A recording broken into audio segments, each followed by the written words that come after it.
Welcome back to the Game Collection. I am SuperDerek, and this is Dragon Warrior 3.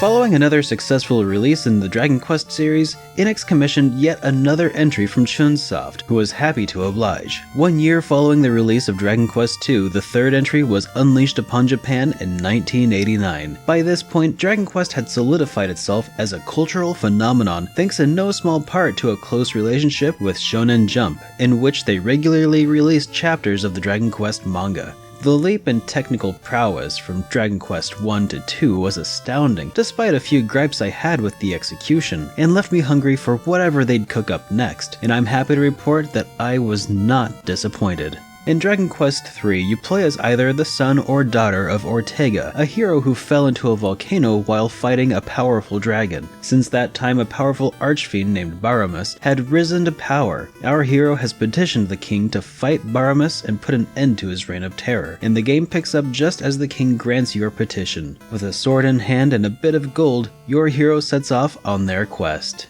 Dragon Warrior 3 is very ambitious. The story of Dragon Warrior 3 finally feels like a true Dragon Quest title. The first couple of entries felt a bit generic and very straightforward, but with this release of 3, I started to see some of that quirk shine through that should be familiar to fans of the series. The game still has the obligatory gathering of X number of magical items, which is honestly just a matter of course given the time of this game's release. The scope and scale of the game is also a vast improvement. The size of the world map is still massive, but feels much more manageable. The world actually has different geographic regions now, giving the towns that reside in them a sense of uniqueness. Dragon Warrior 3 also implemented a day-night system, which alters where some NPCs can be found and what they'll be doing. And just when I thought that the game was nearing its end, there's a twist that answers a lot of questions and revealed about another quarter of the game was yet to be played.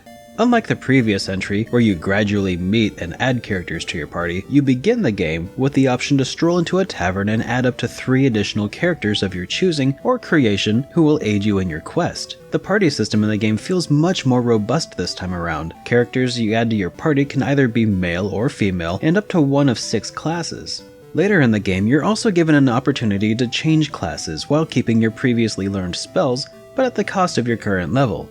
You can also choose to use fewer than 4 party members for larger experience gains. All this adds up to a layer of complexity that gives the game a bit of replay value not present in prior iterations in the series. The battle system appears to be directly lifted from Dragon Warrior 2, but thankfully, the experience system was completely reworked. Battles could still be frustrating, but levels came more quickly, which I'm happy to say resolved the biggest fault that I had with Dragon Warrior 2. Gold and inventory management has also been vastly improved. Up to this point in each Dragon Warrior title, you would lose half of your gold when you lost a battle. This could be particularly punishing if you were in the process of trying to grind for better equipment. However, in Dragon Warrior 3, you can mitigate the problem by storing your gold at a vault in your hometown.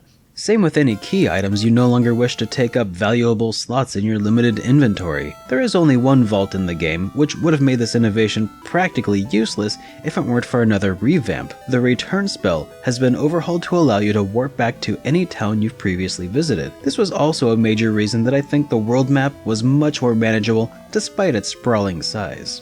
Visually, for us lucky Westerners, Dragon Warrior 3 is just more of the same we've come to expect from Dragon Warrior 1 and 2. But for a quick recap, when we got Dragon Warrior 1 and 2, they were actually remixed to use the prettier sprites from later titles, so you're probably not going to see a big jump if you've been playing them in chronological order.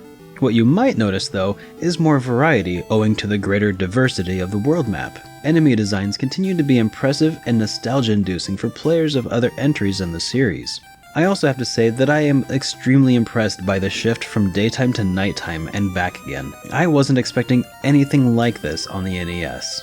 While playing Dragon Warrior 3, my ears were treated to some of the best music in the series up to this point. At this point, Koichi Sugiyama was really catching his stride. Overworld themes were fun and catchy, dungeon themes were menacing, and battle themes were high energy.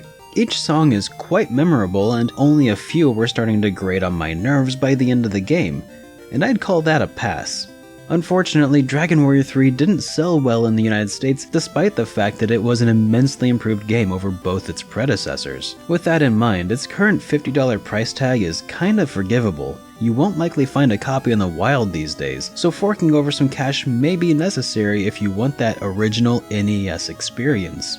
I would be remiss to not talk about the various ports and remakes that the original 3 Dragon Quest titles have received over the years. In Japan, Dragon Quest 1 through 3 were remade for the Super Famicom, featuring improved graphics and additional content including hidden medals which you can collect throughout the game. The first re-release was Dragon Quest 1 and 2, and then the third entry was later released on its own. Later, the games would receive a similar treatment on the Game Boy Color, which finally made their way into the United States. Currently, these releases are much cheaper and perhaps even the better way to enjoy the original 3 Dragon Warrior titles.